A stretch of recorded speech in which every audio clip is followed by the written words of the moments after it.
할렐루야, 안녕하세요. 오늘은 주영TV의 오주영이 복음이 아닌 국어 영역의 공부 방법인 학업 분야의 첫 영상을 시작하는 날입니다. 국어 영역 공부의 기초, 그리고 국어 영역 노하우 제가 직접 만든 거예요. 어떻게 만들게 된 거냐면 좀 자랑처럼 들릴 수 있겠지만 재수없게 생각하지 마시고 들어주세요. 제가 어렸을 때부터 책을 좋아하고 시를 좋아하다 보니까 책을 많이 읽고 시를 좋아하면서 계속 문학 작품을 대하고 독서를 많이 하면서 저도 모르게 작품을 이해하는 능력이라든지 속독의 방법이 자연스럽게 취득되어 있더라고요. 그래서 고등학교 때 성적이 모의고사나 국어에 관해서는 가장 잘하는 레벨이었던 것 같아요. 그래서 나중에 교사가 되고 나서 내가 왜 국어를 잘할까? 재수 없으시죠? 죄송합니다. 근데 국어를 왜 잘할까? 하나하나 정리하다 보니까 문학의 노하우, 문법의 노하우, 그런 노하우들을 하나하나 정리해 가다 보니까 지금의 이 노하우 집이 만들어진 거예요. 그래서 교사가 돼서 방과후 수업이라는 것도 있고 또 생활이 좀 어려운 아이들을 위한 기초 학습 방과후 같은 게 있더라고요. 그런 데서 주로 강의를 하기 시작했는데 이 제가 직접 만든 국어 영역 노하우 집으로 아이들을 가르쳐 갔더니 아이들이 효과가 있는 거예요. 아이들의 삶이 변화되는 걸 본 거죠. 그래서 이게 진짜 효과가 있구나 라고 생각해서 제가 지금까지 근무했던 학교가 7곳, 8곳 정도 되는데 그 학교에서 제가 가르친 경우에 많은 아이들이 큰 성적의 향상뿐만 아니라 삶의 변화가 가져왔습니다. 그 이유가 뭐냐면 국어는 수학처럼 예전의 지식을 모르면 다음 거를 할 수 없는 그런 과목이 아니라 그 상황에 맞는 정보를 이해하고 추론하는 능력과 문학적 감수성이 있으면 가능해요. 그러다 보니까 여러분들이 여태까지는 공부를 해야 한다는 그 압박감이나 의무감에 공부를 해왔기 때문에 방법이라든지 스킬 같은 게 있는지 잘 몰라요. 그래서 그냥 막연히 공부만 하다 보면 싫어하는 사람마다 성향이기 때문에 저처럼 문학이나 국어를 좋아하는 사람은 국어를 잘할 수 있겠지만 국어를 싫어하고 아주 이과적인 두뇌와 약간 객관적이고 사실적인 판단을 하는 사람은 문학이나 이런 추론적 사고를 하는 국어나 그런 것들이 어렵을 수 있단 말이에요. 그래서 저는 이런 노하우들을 정리한 것을 그것 배우는 학생들이 끝까지만 따라와 준다면 적어도 한 5개월에서 6개월 정도를 꾸준히 한다면 반드시 성적의 향상이 있다는 걸 알아요. 그래서 여러분들도 오늘 이 강의들을 쭉 진행하면서 여러분들이 함께 따라하다 보면 여러분들도 놀라운 성과가 있을 것입니다. 그런데 단 제가 여태까지 방과후 수업을 계속 개설하면서 20명에서 25명의 아이들이 주로 들었는데 끝까지 저를 따라온 학생들은 기껏해야 한 5명에서 8명 정도 학생들. 근데 그게 그만큼 습관화한다는 게 어렵다는 거예요. 한두 번 하는 거, 이거 효과 있네 이러면서 반짝이는 건 누구나 할 수 있어요. 그런데 이 습관이 자기께 되기 위해서 끝까지 노력하는 학생은 5명에서 8명 정도밖에 안 되더라고요. 하지만 그런 학생들은 지금도 기간제인 저를 수소문해서 찾아와서 저를 만나고 저와 교제하는 아이들입니다. 여러분들 그 이유가 뭘까요? 배운 게 있기 때문이고요. 남은 게 있기 때문일 거예요. 여러분들도 오늘 저와 함께 기본 마인드와 습관에 대해서 나눌 텐데 잘 듣고 따라와 주셨으면 좋겠어요. 시작할게요. 첫 번째, 국어 영역 노하우 비법에 오늘은 기본 마인드와 습관에 대해서 말씀을 드릴게요. 기본 마인드와 습관은 너무 당연한 얘기여서 여러분들 중에 짜증이 나는 사람이 있을 수도 있어요. 그런데 이게 바뀌지 않으면요. 사람은 자신의 가치관이 바뀌지 않으면요. 사실은 바뀐 게 아니에요. 잠깐은 다급해서 오주영의 말을 듣고 잠깐은 성적이 향상될 수 있겠죠. 그런데 이게 바뀌지 않으면요. 사람은 자신의 가치관이 바뀌지 않으면요. 사실은 바뀐 게 아니에요. 잠깐은 다급해서 오주영의 말을 듣고 잠깐은 성적이 향상될 수 있겠죠. 그런데 마인드와 습관이 바뀌지 않으면요, 꾸준한 성적 향상은 어렵습니다. 그래서 여러분, 이건 너무나도 지루할 수 있지만 너무나도 중요하다는 걸 기억하시면서 가볼게요. 첫 번째, 어렸을 때부터 독서를 많이 하고 책을 가까이 하면 됩니다.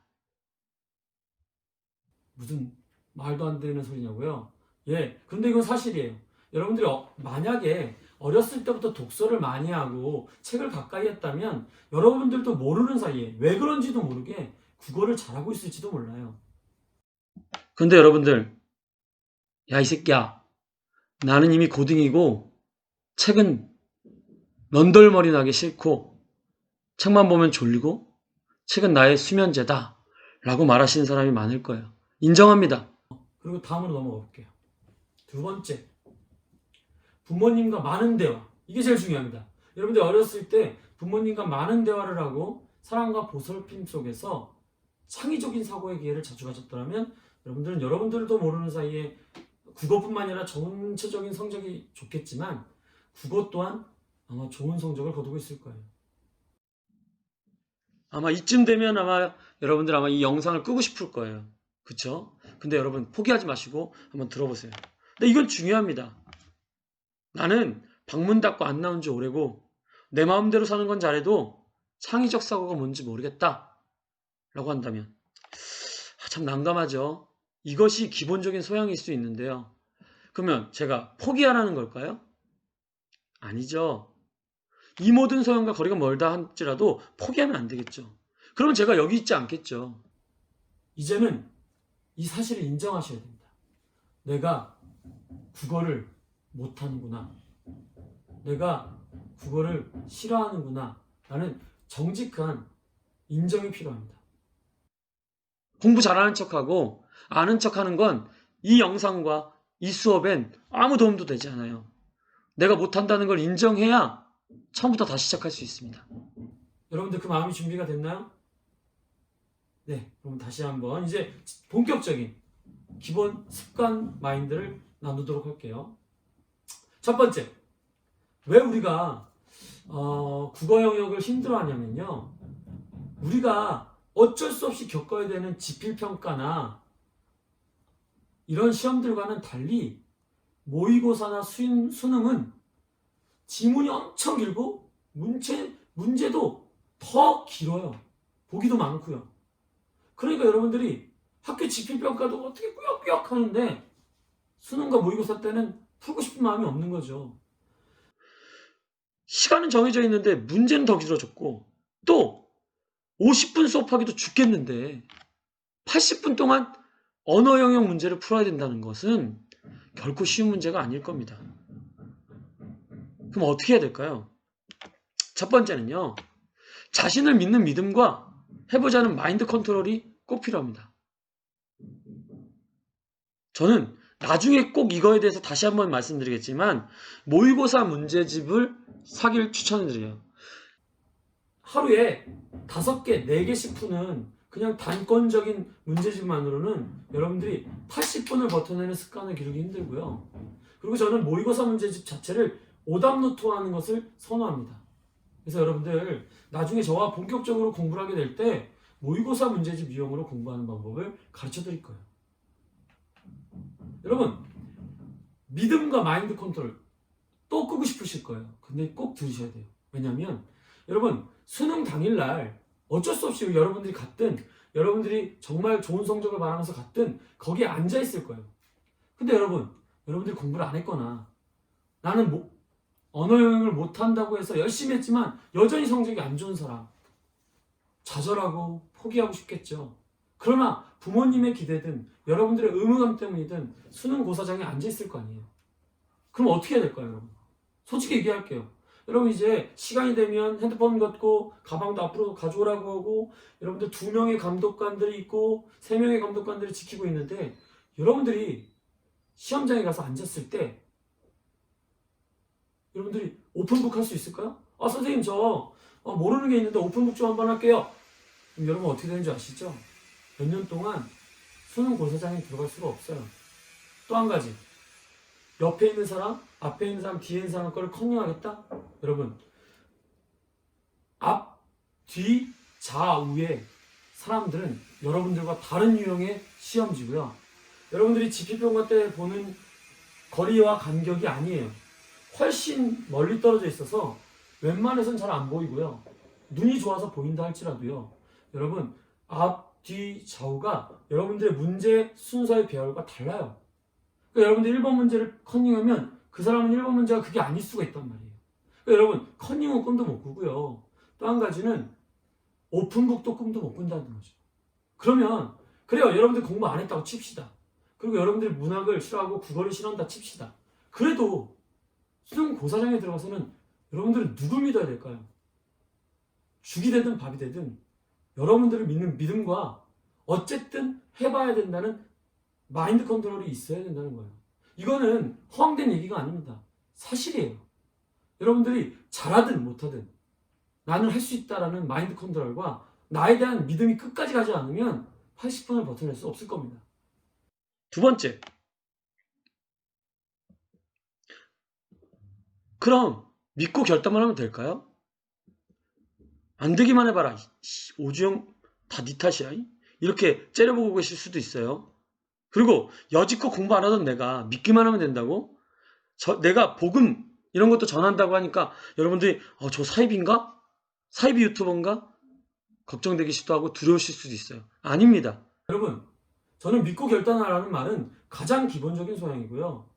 두 번째, 가장 또 중요한 한 가지는 시험지를 받게 되잖아요. 근데 내가 풀어야 될 시험지지만 아이러니하게요, 여러분. 믿을 건 나밖에 없고 내 앞에 있는 건 시험지뿐이에요. 근데 이 시험지 안에 문제 안에 정보가 있습니다. 그 정보를 찾아내는 노하우들을 이제 알려드릴 건데요. 여러분들 그 문제 안에서의 정보를 얻어내기만 한다면 여러분들은 처음 보는 작품 공부를 안 했더라도 풀어낼 수 있는 근력과 능력이 생기는 거죠. 그래서 선생님은 기본적인 소양은 문제가 주어졌을 때, 시험이 주어졌을 때 앞에 일반적으로 나와 있는 지문보다 문제를 먼저 보고 그 문제 안의 정보를 얻어서 지문으로 가는 걸 선호합니다. 다음 시간에 자세히 말하겠지만 여러분들 이건 꼭 기억하셔야 돼요. 습관적으로 보이는 대로 지문 보고 문제 보고 풀고 다시 지문 보고 문제 보고 지문 보고 문제 보고 이러다 보면 시간도 모자라고 잘 풀 수도 없을 거예요. 여러분 문제에서 정보를 얻어서 지문으로 가고 지문을 읽으면서 정보를 확인, 추가하면 문제가 풀립니다. 여러분들 이 노하우를 알고 계셔야 돼요. 풀어야 할 문제의 정보가 있다. 이건 헛소리다. 아니라는 걸 제가 증명해 드리도록 하겠습니다. 그리고 시험지 딱 봤을 때 내가 딱 시험지를 끝내고 딱 시험을 끝내고 앉았을 때 종료령이 딱 울렸을 때 나의 시험지가 지저분하다면 종료령이 띠리링 울렸을 때 나의 시험지가 지저분하다면 일단은 성공한 거예요. 이 말도 무슨 말인지 이제 본격적인 노하우를 하는 다음 시간부터 알려드릴 거라고 할 겁니다. 여러분 제가 오늘 말했던 걸 기억하세요. 어차피 시험장에는 자신과 시험지만 믿어야 되는데 그 안에 정보가 있다. 그리고 문제에서 정보를 얻어 지문으로 간다. 그리고 최선을 다해서 푼 나의 흔적이 지저분함으로 나타난다면 여러분들은 일단 성공입니다. 여러분들이 나와 같은 습관을 가진 학생들로 성장하기까지 함께 응원하겠습니다. 감사합니다. 할렐루야. 주님이 하십니다. 여러분, 복음을 영화롭게 하시고 구독 꼭 눌러주세요. 할렐루야.